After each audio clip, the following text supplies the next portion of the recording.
तो एक दिन मैं अपने फोन पे था और 4-5 मिलियनर बिलियनर लोग आए जो बहुत अमीर थे। उनकी इंटरव्यू हो रही थी, एक आदमी उनकी इंटरव्यू ले रहा था और सब में एक चीज कॉमन थी।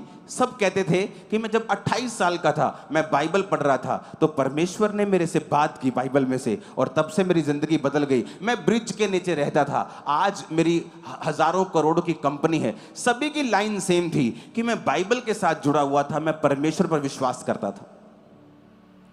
कल मैं एक जगह बैठा हुआ था और वहां पे मैं अपनी टेस्टिमनी को दे रहा था और मेरे पास परमेश्वर की ओर से एक छोटी बाइबल, जो मेरी पहली बाइबल जो मैंने अपनी वाइफ को गिफ्ट दी, वो मेरे साथ थी और मैं उनसे बात कर रहा था।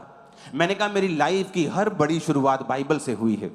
जब मैं मेंटली अपसेट के अटैक से निकल रहा था तो मैं 15 मिनट की प्रार्थना करता था। मुझे अब याद नहीं 15 मिनट में 3 बार करता था, शायद 15 मिनट में 2-3 बार प्रार्थना करता था। और 15 मिनट में भी मैं अपनी घड़ी को, तब दूसरे मोबाइल होते थे, टाइम उन पे भी आता था, तो उन पर मैं 15 मिनट में भी 3-4 बार मोबाइल देख लेता था, कितने मिनट हो गए, कितने मिनट हो गए। तो इस तरह से मैं प्रार्थना करता था। और एक दिन जब मुझे अटैक होने लगते थे तो मुझे बाइबल पढ़ता था जब मैं, मेरे अटैक खत्म होते थे, क्योंकि उसका दवाई इलाज नहीं था। आप नशा कर ले, उसका इलाज नहीं था। तो मेरे जीवन में परमेश्वर ने शैतान को भी इस्तेमाल किया। जब मेरे को अटैक होता था दुष्ट आत्मा का, तो मैं बाइबल पढ़ता था और सिर पे अनॉइंटिंग ऑयल लगा के अपनी छत पे चला जाता था, बाइबल पढ़ता था 3-3 घंटे, 6-6 घंटे। उस वजह से मेरे को पूरा नया नियम याद हो गया था। कोई भी विश्वासी अगर मेरे पास आता था, जब मैं पास्टर के पास अपने जाता था और कोई विश्वासी किसी के पास विजिट होती थी, तो मेरे को बाइबल रटी हुई थी, वो कोई भी चीज़ बोलता था तो मैं झट से बाइबल निकाल लेता था कि तेरे बारे में परमेश्वर का वचन ये कहता है।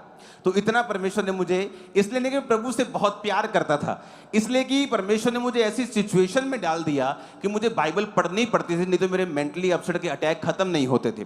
तो उनमें मैंने क्या सीखा, एक दिन मैं जब बाइबल पढ़ रहा था तो परमेश्वर का वचन आया, हे मेरे प्रिय भाइयों, हियाव बांधो, दृढ़ रहो, क्योंकि तुम जानते हो कि मसीह में की गई मेहनत व्यर्थ नहीं।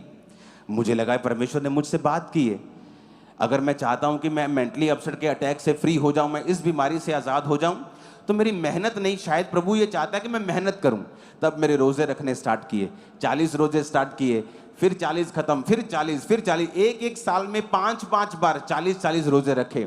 और परमेश्वर का दास मेरे सपने में आके मुझे कहता है, तेरा जो डिप्रेशन है इसके विषय में परमेश्वर से दिल खोल के प्रार्थना कर। यानी जिस चीज का तुझे डिप्रेशन है उसको शब्दों में बोल कर, कि तेरे दिमाग में क्या आता है उस चीज को शब्दों में बोल बोल कर परमेश्वर के सामने प्रार्थना कर, तेरा डिप्रेशन जो है वो खत्म हो जाएगा। और वो दिन था और आज दिन है, 20 साल हो चुके हैं, वो चीज वापिस कभी नहीं आई मेरी लाइफ में।